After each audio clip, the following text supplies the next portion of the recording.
I'm Ben Macintyre, the author of Double Cross. Double Cross is the third part of my trilogy of books about wartime espionage. The first one was Agent Zigzag, which was the story of Eddie Chapman, a crook turned double agent who played a very important part in the very early part of the war. And then the second one was Operation Mincemeat, which was the extraordinary plot to float a dead body off the coast of Spain carrying false documents to bamboozle the Germans over the invasion of Sicily. Now, Double Cross tells the story of the last, really the summation of British espionage during the war.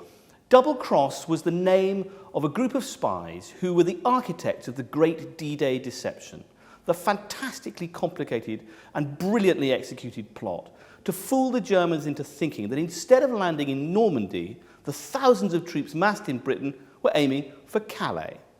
The Double Cross team was, without question, the most extraordinary unit assembled during the Second World War. There were 5 key spies. Their code names were Brutus, Bronx, Treasure, Tricycle, and Garbo.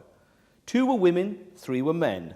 They included in their number a dodgy Serbian playboy called Duško Popov, a hysterical Frenchwoman who was so obsessed by her dog that she very nearly derailed the entire operation, a wonderful bisexual Peruvian playgirl called Elvira Concepcion de la Fuente Chaudoir, who was given the code name Bronx, which was the name of a particularly potent cocktail.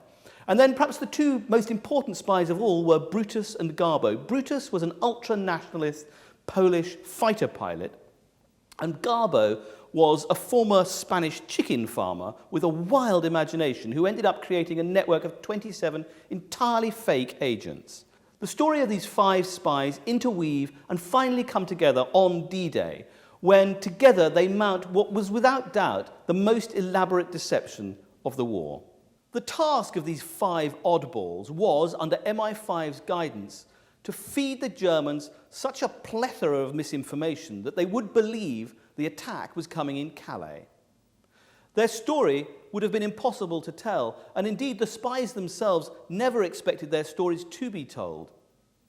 But very recently, MI5 has begun to release the entire archive of the Double Cross system, and it makes for an extraordinary story.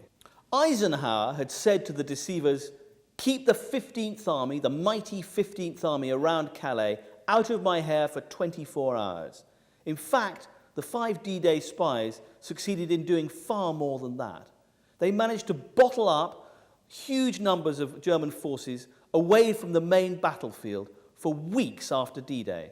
It was an astounding success.